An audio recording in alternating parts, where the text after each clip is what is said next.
This episode is brought to you by Anchor. Anchor is the easiest way to make a podcast. Anchor gives you everything you need in one place for free, which you can do right from your phone or your computer. Creation tools allow you to record and edit your podcast so it'll sound awesome.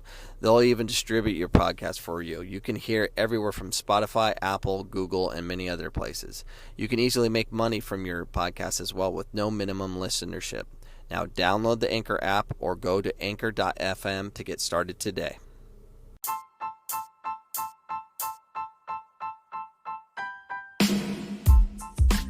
Welcome back to Coach Cameron's podcast. It is Friday. I'm taking the next 2 days off, and I'll see you back on Monday to report on the U.S.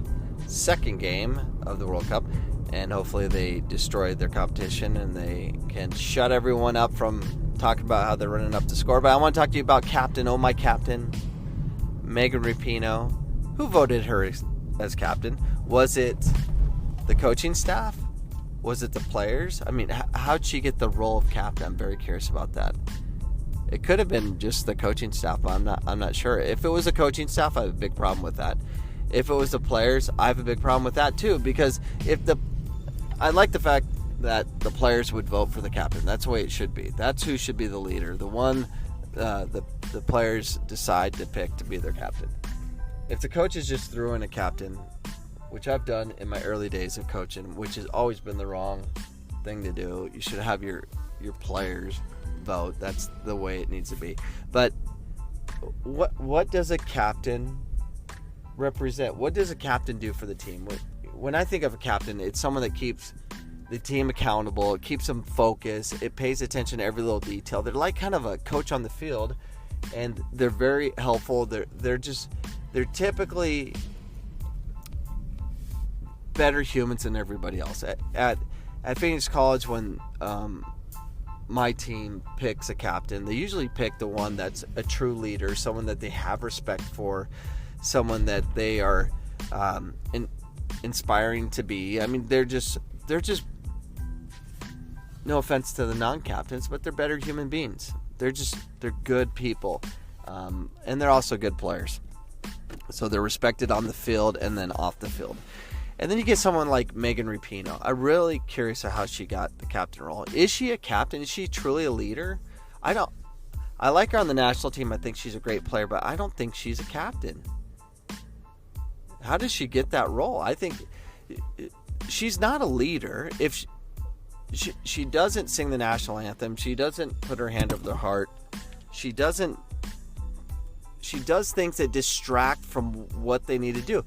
A true captain would be like singing the national anthem, hand over the heart, regardless of their political beliefs, because they're doing something that's more important. They don't want any distractions like that. That's a distraction. It's going to cause a problem. Like her celebration. I get it was inside joke or whatever, but it was weird. It caused a problem.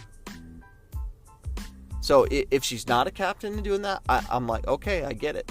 She's an individual. She's doing that. She's the Dennis Rodman of our women's national team. But Dennis Rodman is not the captain of the Bulls. He does his job. Great player, helped him win championships, but he's not a leader. So we have Dennis Rodman leading the women's national team. Has an opinion, likes a voice out. That's fine, but that's not a captain. You don't want a captain to be like that. You want a captain that's more political. You want a captain that's going to just pay attention to the little details and make sure their team is in a situation winning. You don't want any distraction. It is the World Cup. It's the biggest game. It's the biggest event for them. This is their last go-around. She's the leader? She's not a leader. Wearing all black. I mean, that bothers me too. I'm like, I get she's trying to promote her product of wearing her non-gender identity outfits or whatever she's promoting. But you're at the World Cup. Wear your U.S. gear. And maybe she's been on the U.S. team so long it does. She's bored with that clothing line. But be proud. Wear it. I'd be wearing the U.S. stuff all the time.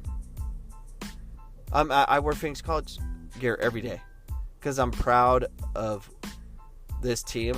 I like coaching this team. It's something that excites me. But it's the you imagine your coach showing up, your national team coach showing up to a press conference or interview just all in black, not wearing the USA gear. That wouldn't be acceptable. Why is it acceptable for a captain? They're like a coach. So that's our leader. That concerns me. It should concern you. Those are my thoughts today. Have a great weekend. I'll see you on Monday.